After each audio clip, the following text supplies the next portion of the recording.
welcome to the DNX podcast. I am here today with my friend Sydney Campos, and I'm so excited that she could make the time to talk to us. She is an Alignment Alchemist, a spiritual teacher, an author, and a speaker. Hi, Sydney. How are you today? Hello. I'm glad to be with you, Sylvia. It's so much fun to co-create with you and your beautiful show. Yes, thank you. Thank you so much. I'm really excited about this today because I think we're going to talk about some really special topics on how to activate visionary leadership and live in alignment and authenticity with your soul purpose, and also embody sort of the next level of power, pleasure, and prosperity. And why don't you start us off by talking a little bit more about like who you are and how you got started in this. Yeah, sure. That's a long story. Just give you the quick little snapshot. So as you said, I'm an Alignment Alchemist. I'm a life coach, author, speaker. Above all else, I'm committed to awakening consciousness across the planet through everything that I do, whether that's through speaking at live events, running workshops, hosting retreats, writing books and articles, and supporting clients one-on-one. Really, in every interaction, I am totally dedicated to activating consciousness and being an invitation for others to live in deeper connection, intimacy, and truth. And really lately, I've been, even refining that mission to really focus on, this idea of alleviating shame from our collective consciousness as much as I possibly can. I do that, through my one-on-one coaching, especially, but also through just things that I share, through things that I write, through live streams. I found that I have a really powerful gift of just being an invitation and creating a safe space for others to feel like they can discharge shame that they're carrying around, about themselves or things that they haven't forgiven themselves for. I'm really enjoying that right now. I was just in a big event in Costa Rica with like 150 entrepreneurs from all over the world, and we were in a mastermind before going to Envision Festival together. And something that I really got clear on in that space was just how powerful it is, as a visionary leader, as what I believe is really what we're invited to embody as leaders of this kind of new realm of entrepreneurship, new paradigm of possibility, outside of the old model of fear-based marketing tactics or victim consciousness, any of that stuff. What's really required of new visionary leaders is authenticity above all else. And I would say with that, a humility and a courage to admit that, when you don't have any answers necessarily or solutions, but that you are courageous to just share your absolute truth. And to share when you make mistakes, to share what you're learning, knowing that there's actually no such thing as mistakes, but to have the courage to share your journey, to share your transformation, to share honestly and vulnerably, the things that are still challenging for you, even as a leader, the things that you are confronted by and how you support yourself. So that's like really fresh on my mind and really alive and on my heart right now. And I'm sure that resonates. Yeah, beautiful. It just came up just listening to you is that we met in Nicaragua a few months back, where I was teaching a workshop around shame on the art of failing forward and how important it is to, speak your truth and because it will set you free. It's the isolation and shame and the feeling that failure isn't part of the journey that misleads so many of us. And it also makes you so vulnerable, thinking that it's all about the success journey somehow is perfect, and it's about, and that there are no bumps in the road, and that there is no failure. And, also, humiliation. I mean, there's many, many intersections in my life where, I woke up thinking, good God, I really made a big mistake. And how do I come back from that? And step one to that is, if you don't want shame to take over your life, it's the truth, right? Let yourself be seen. And if you let yourself be seen, you're no longer alone in that.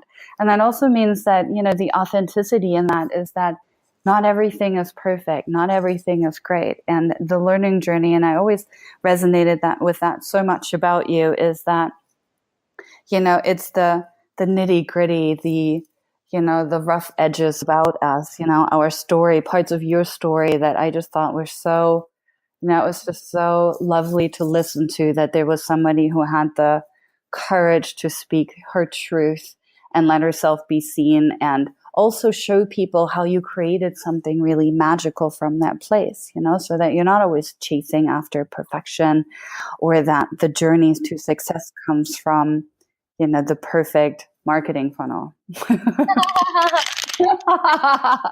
important. Yeah. And it's so cool. I actually forgot that you taught that workshop. And so it's just it's perfect that we're so aligned in our.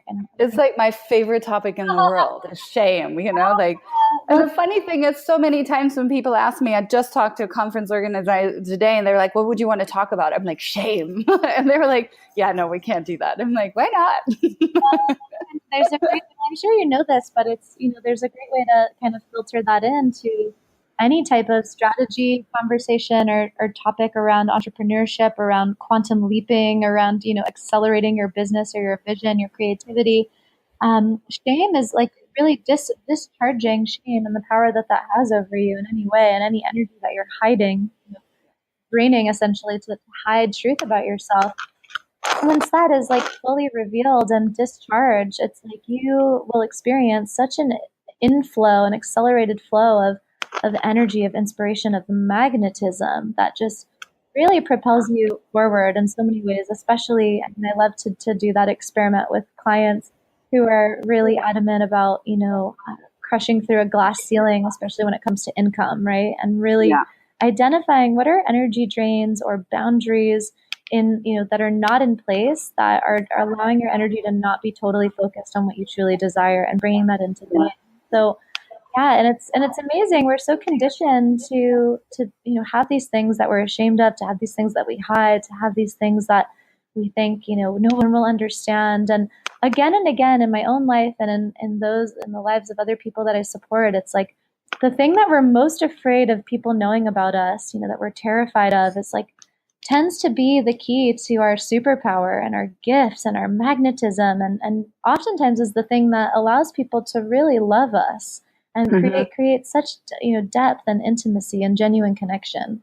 You're so right about this. One of the things I was hiding for the longest time was that I really like to live nomadically, right? And I can't tell you how often I was trying to pretend I'm somewhere else just to not have to admit that I was still traveling, that I was still on the road, that I was still doing something else, that I was still working on expanding my horizon and myself by diving into, masterminds, events, and expansive experiences. And I've noticed that, to me, the key to my success today is to really embrace that, to say, yes, I have the audacity to live differently. I move from one place to the next. I have family all over the world. I have loved ones all over the world. If I want to have quality time with them, I kind of had to build a life around that.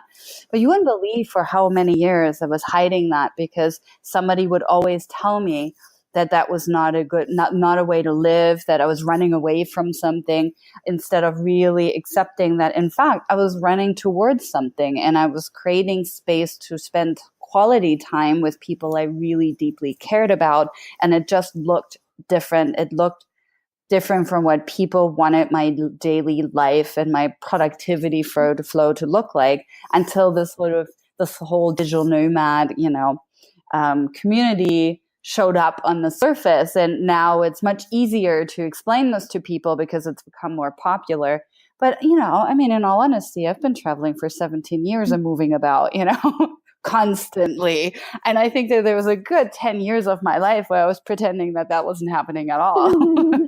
I love that. Yeah, I love that reflection. And there's just so...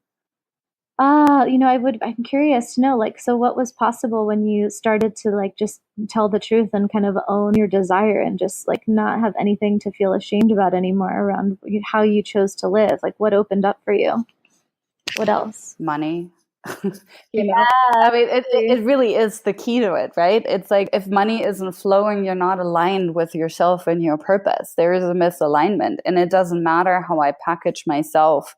If there's a deep misalignment in who I really am. And being like an evader of convention is really the key to my success. The reason I can dive into with clients and really understand their businesses and business structures on any scale is because of this very unconventional life path I've chosen and the structures I've created and the perspectives I've gained through that. And the more I decided to own that was actually my asset, not my liability as people made me believe it was, the more I was attracting client bases and people that were excited to work with me, that wanted to hear what I have to say, that wanted to embrace that were curious, Yeah. While before that, I was met with, criticism and being put down and sort of like put aside. And, and that right there, the ownership of it led to a whole new dialogue in my life. Yeah, I've experienced that so I feel like I continue to experience that lesson over and over again. And it's really amazing how after practicing that, just release like that comes from being really sensitive to discomfort or dissonance or any feeling of hiding, after I would say, at first getting used to really like discharging some major secrets, some major shame. Like my sensitivity now is so dialed in to any type of hiding or any type of dissonance within me that the time between, feeling pain or feeling any type of suffering or any type of like constraining within me, it's like the time between that and just discharging that fully and allowing myself to expand, allowing myself to be free and open to receiving that which I really desire. It's like it can happen in like almost a few minutes now. It's amazing. Or it can be like when I was in my mastermind in Costa Rica, I was having some really incredible material activated, like some core wound material, which for me always usually takes the shape of getting triggered about what people think about me or giving my power away because I'm feeling insecure that, I don't feel like someone's validating my importance or my intelligence. That can manifest in many different ways in my life. And that was coming up in the mastermind in different like individual interactions, especially. And it just gave me such a great opportunity to alchemize some of this material like once and for all, or not once and for all, because I think it will always kind of be there and resurface, but to go down into a new layer and to really release some of this pain that had been operating, maybe unconsciously before I met some amazing people who totally activated me. So cool. It's great, right? I love it when people really trigger me. I'm just like, oh, thank you. You definitely pushed a button I might want to take a look at. Yeah, totally. I'm so grateful to know that that's just part of the process, to not have a fear. Like, I think for a lot of my life, I was just unconsciously always reacting without any sense of empowerment or responsibility for my own experience. I was just like, oh, this person triggers me. There must be something wrong with me. How can I be different so they like me? That was really how I learned to unconsciously operate for much of my life. And I talk a lot about this in my book. My book is about, empaths and intuitive and emotional mastery and really how so many people, we unconsciously learn to make other people happy, make sure that, our behavior isn't, disrupting the peace too much or making people uncomfortable. And as long as other people are happy, then maybe we deserve to be happy too. And maybe then we can feel fulfilled. And that was just a lot of the conditioning that I had to work through over my awakening over the last few years. And and it's amazing to just know that the triggers that you experience in other people are amazing opportunities to free yourself when you can really look at them from an empowered space of, wow, like how is this trigger or this discomfort a sign of somewhere within me that is just asking for more love or more attention, acknowledgement, or just care? Like what in me is being activated to be released, and that there's nothing wrong with you. There's just something that's wanting to move and to really be fully empowered and taking care of yourself in the ways that you need. That was so beautifully said, because it is just that, which part of me is wanting more love, right? Mm-hmm. And I think what's so important to talk about is that what you said earlier, that, they keep coming up. I think if I've learned anything in my recent journeys, and it's a question that's been brought to me many, many times over the last few months is, when am I going to finally resolve all of this? And I was like, I don't know. There's like lots of things I've never resolved that keep popping up, and they probably will keep popping up. It's just my response to it has shifted, and sometimes it hasn't shifted at all. Sometimes it's right there. For me, a big thing is that I don't want to be pigeonholed ever. I don't want to be put in some sort of like assumption of like, that's the kind of person that you are. I don't want to belong to a group or a subsector of anything. And I can meet these nuances or somebody that is trying to describe me in that way with quite a resistance. And it's so interesting to me. And it does keep popping up. And it's been popping up since I was like a 5-year-old girl,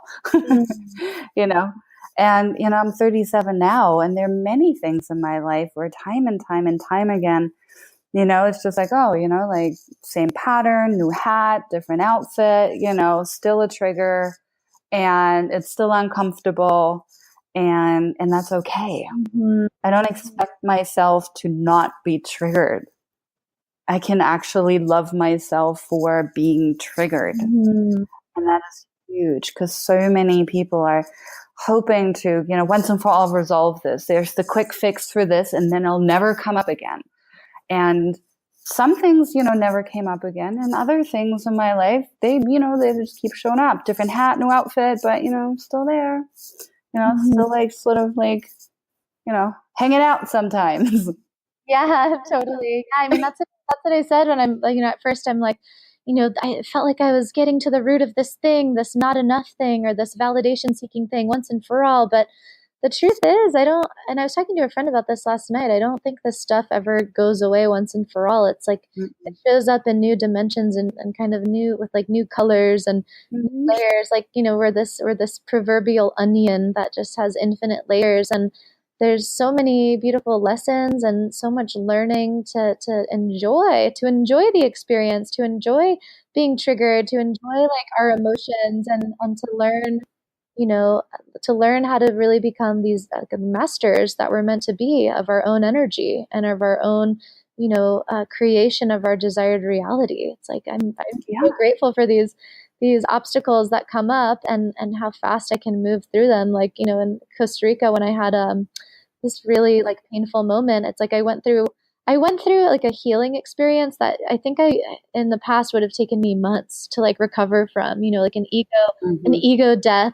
It would have taken me like weeks to recover from. And I was just instead able to allow myself to immediately cry, release this like energy that was wanting to come out, and just talk myself through the whole journey of like, what is really underneath this like presenting pain of feeling like I'm not important, or that I don't matter, or whatever it is. And just really coming back to the truth of like, oh, okay, there's, I really am being asked to validate myself even more powerfully and celebrate myself even more clearly, and really like allow myself to enjoy this journey. Like I'm always doing so much, and can I actually just take a break and enjoy what I've created thus far and really savor it and just like be still. That's ultimately what my soul was asking for in that moment.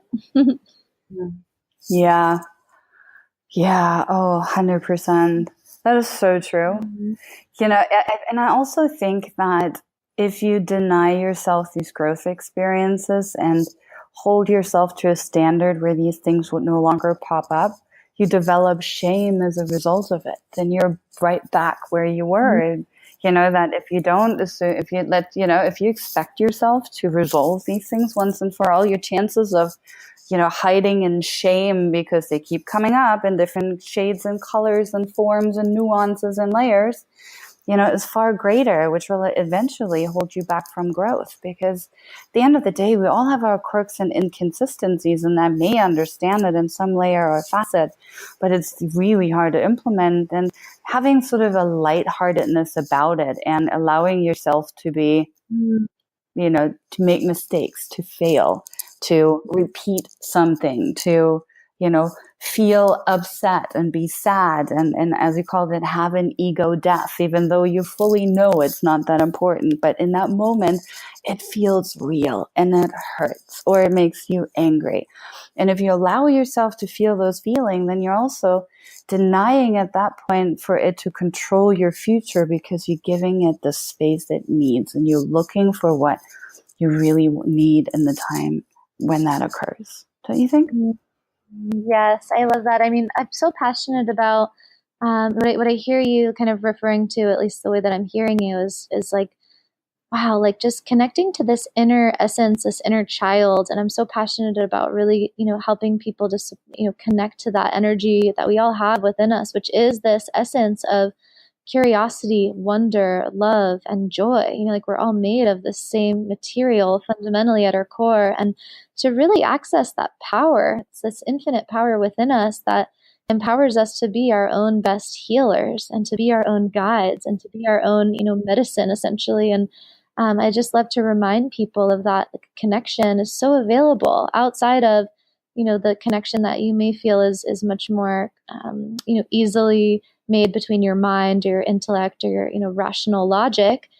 Actually, you have this even more powerful guidance within you that is really the voice of your soul, your intuition, the inner child that is operating from this like high frequency, this powerful force of truth, of love, and knows that there's nothing to be afraid of, knows that there's absolutely there's no fear, that fear is just an illusion, and that anything that comes up that's uncomfortable is really just a sign and a reminder for you to look at where you are believing a lie or believing in something that's really not true, right? Like I love something I've really been tuning into in my own healing journey lately, and something I love to share with my clients is just this, like, it's so simple, but it's so profound, as many, powerful teachings are, that, any discomfort that you feel at all, ever, is simply a sign that you're choosing to believe in something that's not true, right? Like our body is experiencing discomfort is simply a reflection of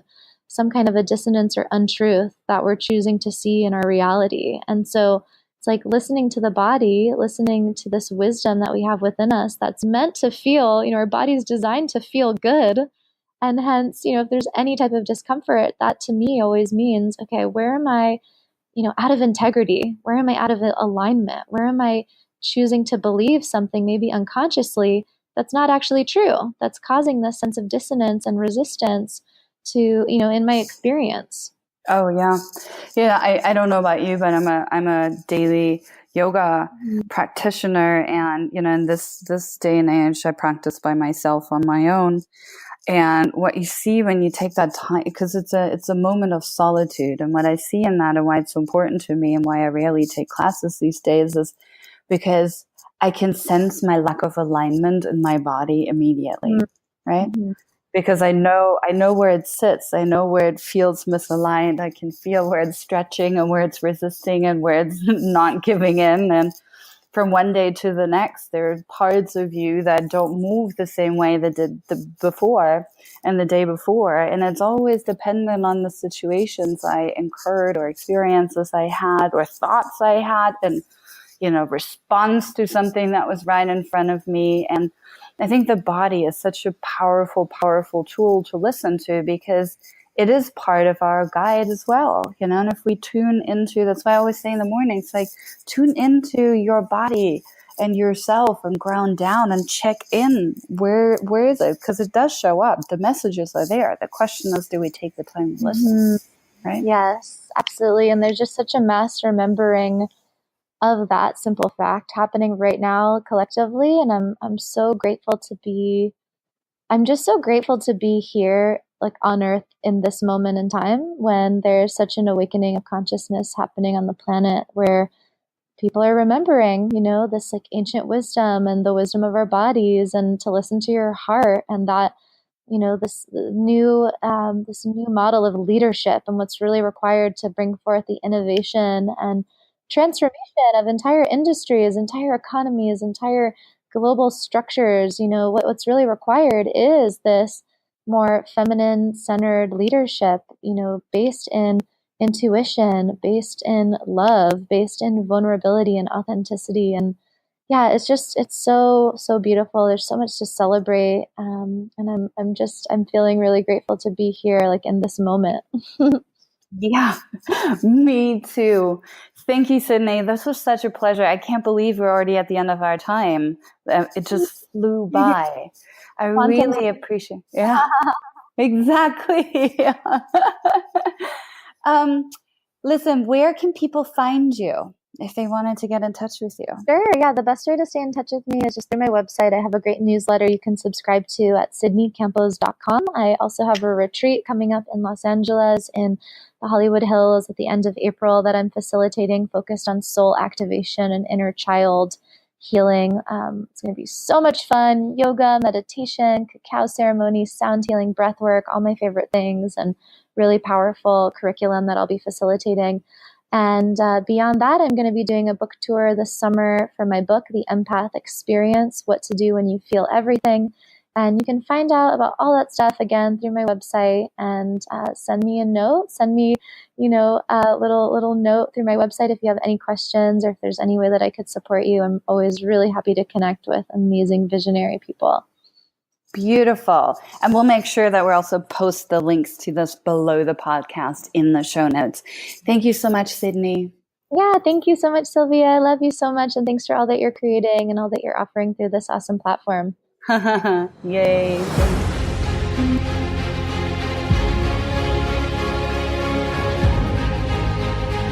That's it for today. Thank you so much for joining us, and thank you for your ongoing support. Before I leave you, I want to invite you into my world. Please go check out dnxcommunity.com. This is where you'll find the other nomads and evaders of convention. We'll see you there. And if you're interested in our English-speaking events, go and check out dnxglobal.com. You'll find the link below this podcast as well. And if you have time, one last favor, please go to iTunes, look for Sylvia Chrisman or look for the DNX podcast and leave a review. Thank you so much, lovely people, and I'll talk to you next time.